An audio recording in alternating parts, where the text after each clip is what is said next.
I'm just doing this real quick because of this dumb comment saw. It's like, okay, so yeah, the kid's amazing because she saved people from a tsunami. Tilly's amazing. I'm glad that she paid attention in school and learned what to look for when it comes to like tsunami waves. Because they were in LA, I think, originally, so that makes sense because there is a chance a tsunami could hit LA. That's why they would learn about it in school. Um, and it's like all our benefits would children would benefit being listened to more. But the thing is, you don't just listen to kids to listen to kids. You listen to kids because there's reason to listen to a kid. Like you can, entertain them and like listen to what they want to talk about and stuff. Because sometimes they'll just say some dumb stuff, just as we say some dumb stuff. But that's okay. But like, just listening to a child for the sake of listening is never a good idea. The reason why no one took Tilly seriously, sadly, was because she only mentioned that she learned about it at school originally. I don't know if she like directly told her parents, but she only mentioned that kind of like to herself. Like it's like an eternal monologue with like the whole story thing, and then just starts screaming, we're all gonna die. There's a tsunami coming, expecting people to take her seriously when they're not gonna take her seriously without context. I don't know. There's I wasn't there in person. I don't know like the full details of if she actually explained what the signs are, what she's seeing, why school told her, hey, look out for these signs, and there'll be a tsunami shortly afterwards. That kind of stuff. With the foamy water and stuff because some people just don't know those details. Like it's very common to not know those details. If you don't deal with like an earthquake or tsunami prone area, they're not gonna teach you this shit in school. I mean, pretty much I didn't know about most of this stuff until I saw the whole story about this like a while back. I forgot exactly when I heard about the Tilly story, but it was a while back when I was looking more into like earthquakes and tsunamis as a whole because I know on the west side of the U.S. like they're long overdue for a massive earthquake across the whole front there, and so I was like, "Fuck, when is that time gonna come?" Because I know they're gonna like that shit's gonna hit them at some point, and it's gonna fuck. But yeah, so like depending on how things go, like you can't just go around screaming there's gonna be a tsunami, we're all gonna die, and be a 10-year old and expect people to take you seriously. It's like, but I can't fault Tilly on this. She's 10. She's not thinking about the logistics of how do I get people to listen to me. She's thinking about we're gonna fucking die. I'm gonna keep letting people know we're gonna die until they fucking get the hell out of there. Can't blame the kid for this. But if you do shit like this, the last thing you need to be is frantic. You need to have a level head and explain things calmly to people. Like, look, right there, that's a warning sign, and we're not going to have too much time after that before the tsunami actually hits here. And then you explain like what exactly you learned in class, because you have a bit of time to explain that at least.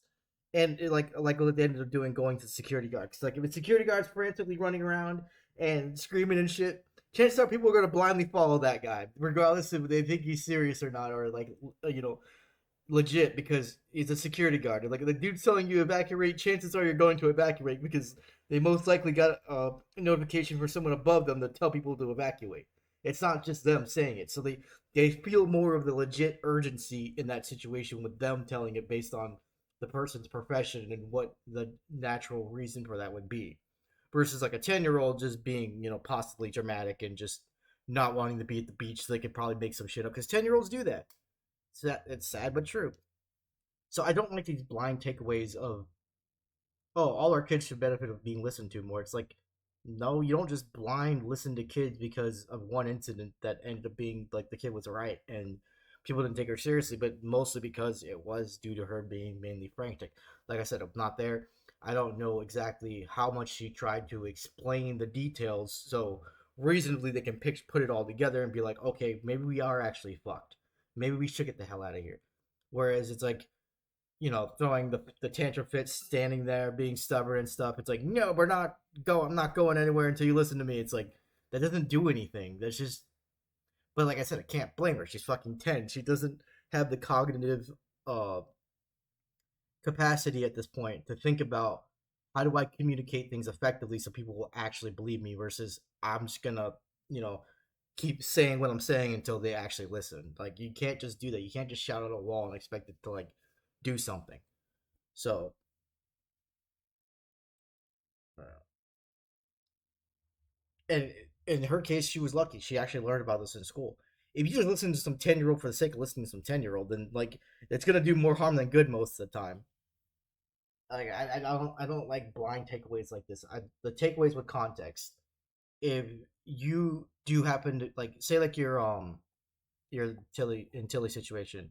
If you are a kid and you somehow end up in these situations, do what you can to be more reasonable and less frantic. Adults will take you more seriously if you explain your reasoning and why you believe something's going to happen, and they will work through it with you versus just being like, "Oh, this kid's just being a fucking kid." Nah, God damn it, you got to deal with this fucking dramatic mess now, and it's like it's less of that will occur. I feel like if you try to be reasonable with like explaining things, a parent will most likely take you seriously, depending on the parent too, because like some parents are just pure shit stains. So like this is all like a context based thing, scenario based thing. But I feel like it'll be more likely things will end up being working out well versus you just being a frantic mess and then people not taking you seriously and then everyone dies because of it type of bullshit. But this is like a once in a million time kind of scenario, and we actually have more. I think I don't know how the warning systems work nowadays because I'm not in a tsunami prone area. I mean, eventually maybe one could hit Florida at some point when some weird shit happens that never happens, but I don't know how it would work nowadays. I guess most of the time it'd be like phone notifications, and it'll spread from phone notifications to like word of mouth and stuff like that. But it's just this blind takeaway rubbed me wrong. I don't like blind takeaways. I like takeaways where you get some insight to the situation, and then you're like, okay, based on the scenario, she definitely should have been listened to. But there's other things she could have done as well to make it so they actually would have listened to her sooner. You know, thank God her dad's like, you know what, let's just take her to a security guard. Maybe she'll chill out, you know, or maybe there might be some legitimacy to this or whatever. Let's just go to the security guard and see what happens. And then, of course, uh, it also was also due to the guy from Japan who mentioned about well, who actually knew about that too because you know Japan deals with that shit all the time. If a Japanese dude told me, "Yo, dude, there's gonna be like a tsunami coming soon," I'd be like, "Yeah, you're probably right," because Japan gets hit by those things like nobody's business. If I trust anyone to know about tsunamis, it's a Japanese citizen that lives in, like more closer to the coastline. Because like, goddamn, dude. Uh, But just the moral of this the whole basics of this video is don't do blind takeaways. Do takeaways with substance. Think about okay, how could this scenario work better overall, depending on other people doing things a bit differently. Because obviously nothing was perfect, and nothing could ever be perfect. But based on how things happened, I feel like there was a tiny bit more than Tilly could do to get people to reasonably listen to her. But she's a 10-year-old, so like I can't, like I said, I can't put the fault on her. Like if she was a full on adult doing that crap and no one listened to her, I'd be like, well, how do you expect anyone to listen to you? You've been alive for how long? Who listens to "We're all gonna die"? No one does. She'll look at you like you're some fucking weirdo. It's like, what do you mean? Like what's wrong with you? Chill out, take your medicine. Like they're gonna look at you like you're some kind of weirdo. They're not gonna take you seriously. Uh, but props to her though. The fact that she saw the warning signs, tried to warn people, despite the flaws and how she tried to warn them. You know, kid's a beast. She's a fucking hero. And the fact that like even despite them listening to her late in the warnings, that they all ended up surviving is just fucking insane in itself. Like that's just crazy. Like even though they took their sweet ass time listening to her,